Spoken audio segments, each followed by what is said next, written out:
Good morning, everyone. Welcome to another Prevail Compliance Corner. I am Orly Burlov.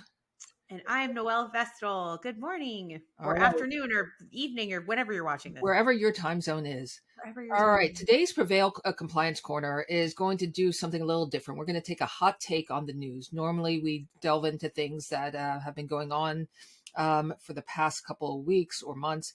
But I woke up this morning, had my coffee mug in hand. My Contigo coffee mug, and started looking at the news and noticed that there was this headline that just came out of the Pentagon finalizing rulemaking that directed contracting officers to consider SPRS, suppliers risk performance systems, during the evaluation process. And that's a lot of words. So many words. But I noticed this in a headline in Inside Security by Sarah Friedman. I'll put a link in the show notes to that. Thank you, Sarah, for being a persistent reporter and a great reporter on this. But what I want to talk about in this issue of Compliance Corner is, what does that headline mean? Because if we're looking at it and wondering what exactly are the implications, I'm sure other people are. And I'll just let it be known. I saw that headline and immediately went to Slack and said, Noel, what does this mean? Should I worry? Should I not? I don't even understand what these words mean. There's so many of them. It's so confusing. They use so many words. No, so many words. But seriously, I'm sure I'm like a lot of people wondering, okay, what does that mean? So why don't you unpack that for us a little, Noel?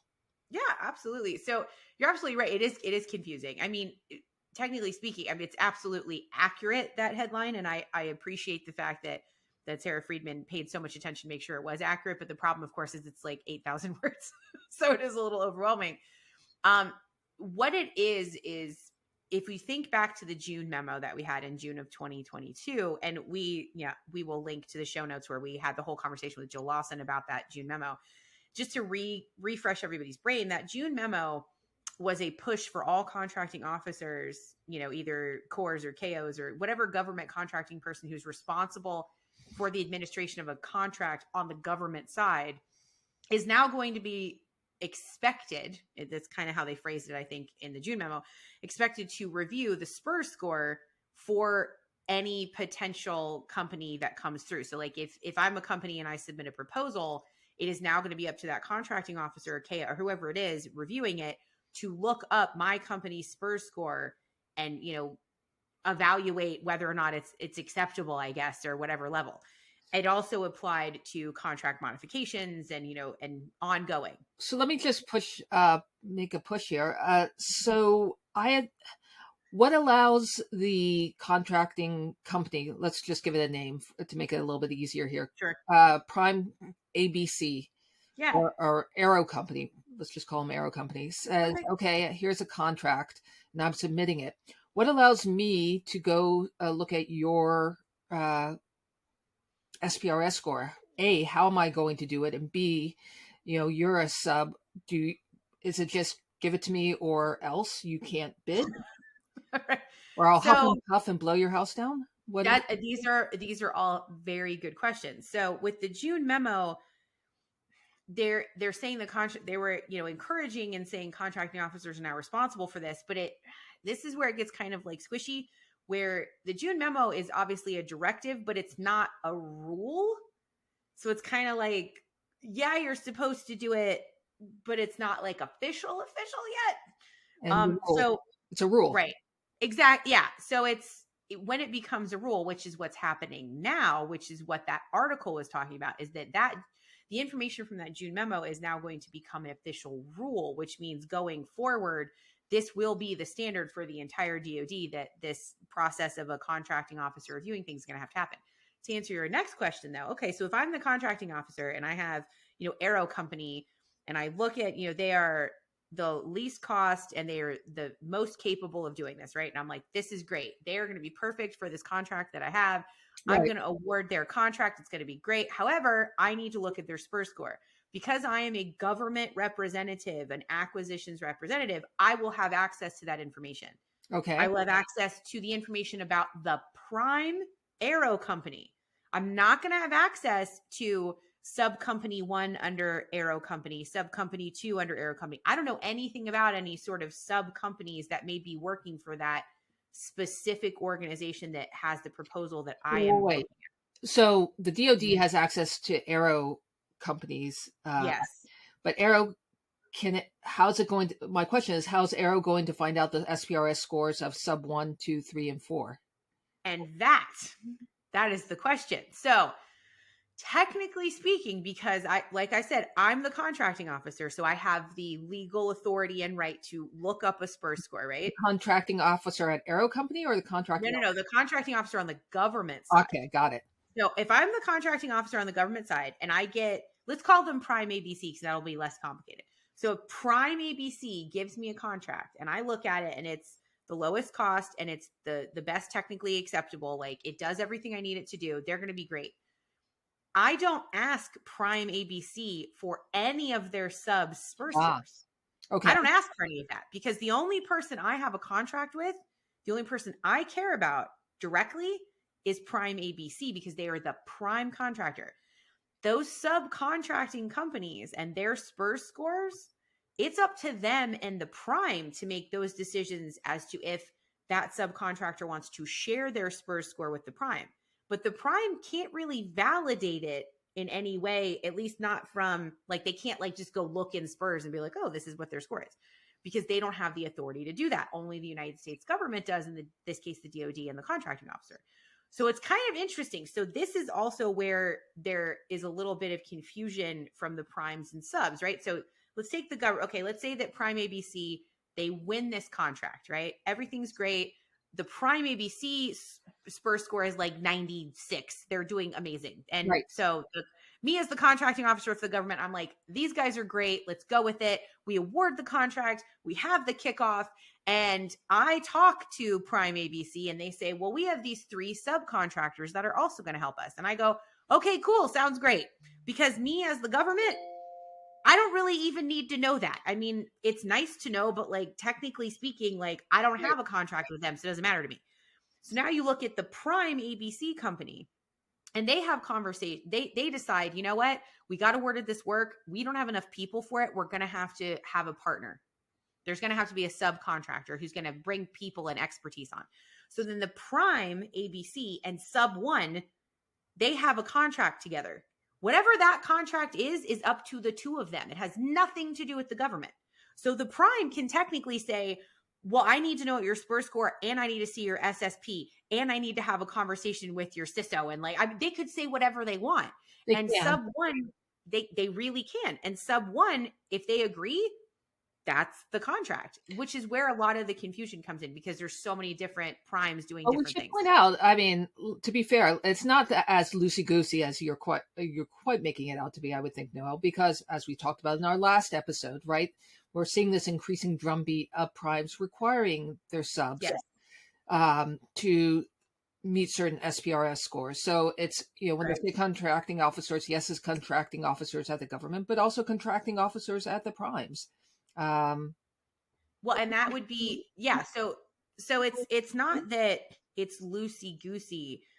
It's that is technically legally the situation, is that it could be that loosey goosey. Is it though? No, because most primes don't want to end up in a situation where, God forbid, the government comes to them and there's flow down, as we all know, and then they get in trouble. So most of these primes are taking this very seriously, as they should, because they know something that the government also is aware of, but kind of ignores sometimes, which is those subcontractors, that supply chain is massive. It's huge. Right. These primes, there's not really that many when you think about how many subcontractors there are. There's so many more of them. So if you're looking at sort of an overall security posture, where are you more likely to have security issues? Is it going to be in the handful of primes, or is it going to be in the literally Exactly. So these primes have figured that out because they don't want any of the things we've talked about so many times before, False Claims Act and, investigations for the DoD. They don't want any of that. Loss of contract, loss of money, loss of time. The list goes on, right? They don't want any of those and they don't want the negative PR either. Nobody wants that.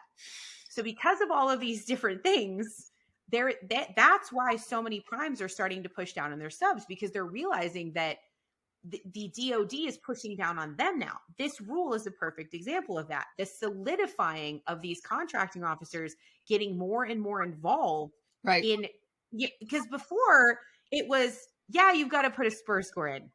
Sure, somebody will look at it eventually, Actually, right. possibly, I don't know. And occasionally there would be contracts more and more in the past few years where, okay, you have to have a SPRS score just of any significance, right? Because of 2019. So it was just, oh, you have a SPRS score, great, I'm done. And we're talking, and I've definitely, talked to different companies that are like, oh man, we just got awarded this contract. We better hurry up and put a SPRS score in. Like it was happening after the Post award. facto. Whereas now that's not an option. That has to be in SPRS, and the contracting officer has to review it and then feel comfortable with it and be able to validate why they feel comfortable with it. So it's not going to, I guarantee it doesn't outline that second part, the validating part, but I guarantee you there's no way that those contracting officers are going to be like, yeah, they have a negative 203. They're fine. That was great. We're just kidding. They're not going to be able to support that.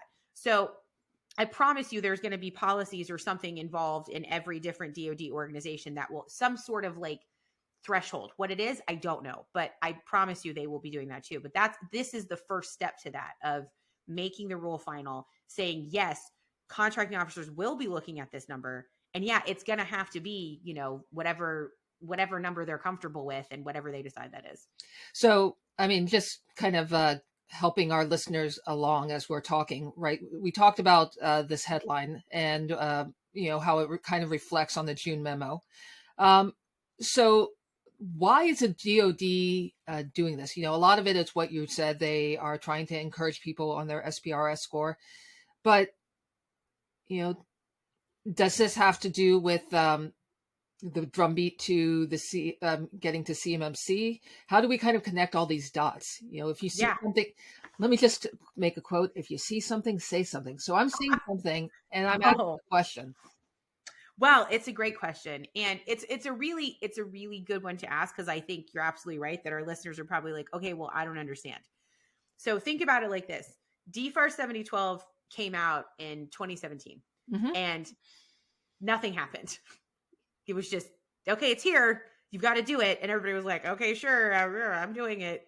But as we now know, 80 to 85% of our contractors in the DIB were not doing it, right? But nobody thought about it. And so then the government was like, wait, we've got to push. We've got to have them do more. And so they were like, we're going to do CMMC and like certify people. That obviously is taking a whole lot longer than they originally anticipated it taking. So what are you supposed to do between DFARS 7012, which is the law, and you have to be doing, right? Like, have to be doing this, and CMMC, which isn't out yet and isn't the law yet. And this is where the certification, the double checking comes in, is with the CMMC part. So how is the DoD supposed to say, yes, everybody's doing DFARS 7012, and yes, our security posture is safe and our supply chain is safe, when we don't have that mechanism of CMMC to validate it? So we're in this middle space where we're waiting, right? We have something already set up, but we're waiting on the certification. That's where all of these are coming from, is this middle area of like, okay, the DoD is thinking, what can we do? They're getting pressure from everyone. There's pressure from the White House and from Congress and politicians, and you name it. There is pressure coming down. We need to secure, like, national security needs to be number one. We need to secure our information, secure information. So that's part of, I think that's actually a huge reason why the DoD has started doing things like pushing the CCFI, like creating them, that civil cyber fraud initiative from the False Claim Act, right? Those people going out there, the fact that DIBCAC is doing more of these assessments, the joint surveillance part, like, this is everything that they can do legally to make the supply chain more secure, they are doing. And this is another piece of that. All right. So I think we've given our hot take. So 3 takeaways for people who have listened this far. The first one is the headline that we mentioned at the beginning, that contracting officers are going to start now have a finalized rule directing them to take SPRS scores into account during their evaluation. That's point number one. Point number 2, this is just, goes back to the June memo, which we talked about a couple months ago with Jill Lawson. This is just finalizing what we heard about in the June memo. which came out in June, no surprise. And number 3, this is the third point to remember in all this is that this is part of the continued push by the DoD to get to CMMC. It is part of the DoD's efforts to continue to push contractors, contracting officers, and primes to ensure that organizations are meeting their DFARS 7012 obligations, which include NIST 800-171 and so on, which we talked about before. So those are the 3 points to take from today's conversation. Leave any questions you might have in the show note, in the comments, or email us at compliance@prevail.com. Compliance@prevail.com. I had to think about that. I was about to say .org. It's early. You haven't had enough coffee yet. It's okay. I clearly have not had enough coffee, and my morning run hasn't quite done the trick either. So I appreciate, Noel, you giving us your insights on this. And thank you as always. Thank you. And thanks everybody for listening. All right.